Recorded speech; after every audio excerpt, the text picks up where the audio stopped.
Anyways, kunin natin yung u. Kunin natin yung derivative kasi nito eh. Hanap.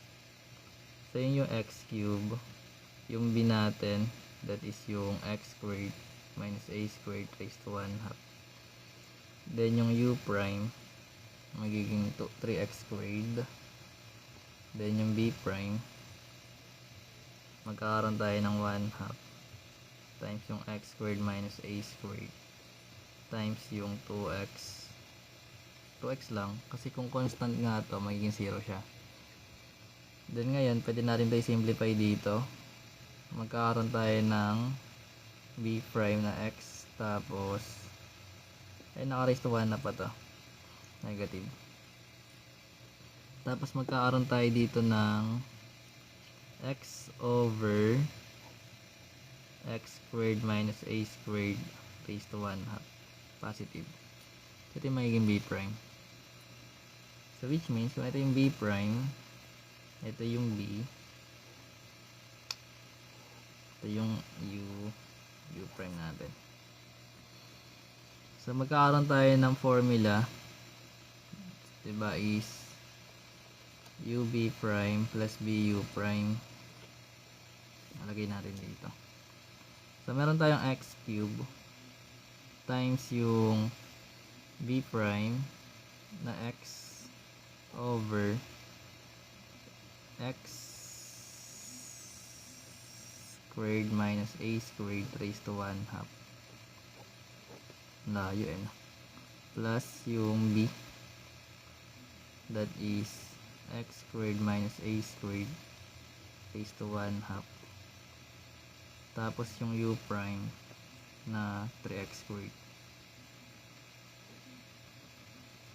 So ngayon pag sinimplify natin ito, magkakaroon tayo ng x raised to 4 over yung x squared minus a squared raised to 1 half, plus ito naman is as is, magiging 3x squared times yung x squared minus a squared raised to 1 half. Ay gagi, sobra.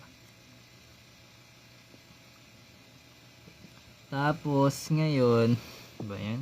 Kunin natin LCD. That is x squared minus a squared raised to 1 half. Matay yung ballpen ah. So magkakaroon tayo nyan. Bilang ako inaantok eh. Naantok na ako eh. So magkakaroon tayo nito. Tapos pag parehas, diba sabi natin ito yung magiging sagot, numerator nya. So x raised to 4 yun. Then ito naman, syempre multiply lang natin. So copy lang muna natin 3x squared. Tapos itong x squared minus a squared. Then syempre ito, multiply mo doon. Yan ang step by step yan na, kumbaga LCD yan. Sana naiintindihan mo. So ito pwede tayo combine. Cancel lang. Kasi diba ang 1 half plus 1 half magiging 2 over 2, which is 1. Eh kapag parehas yung base natin, ay times. Diba kinakopy lang natin yung base, then ina-add yung exponent. So ibig sabihin, eto, kung parehas sila ng base, kakopy mo sila sa isang base, then combine mo yun. Magiging 1 na lang. Anyways, magkakaroon tayo ng x raised to 4 plus 3x squared times x squared minus a squared. Kaya siya naging negative 1 half.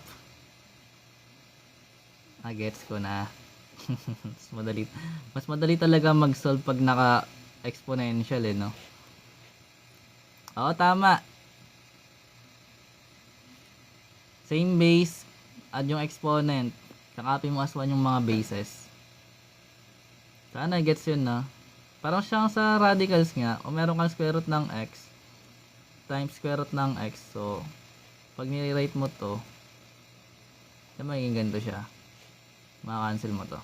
Same siya dito, naka-exponential lang siya. Kumbaga, yun, ganun siya ginagawa. Sana gets. Anyways, so eto, simplify mo siya. Madali lang pala. Distribute lang.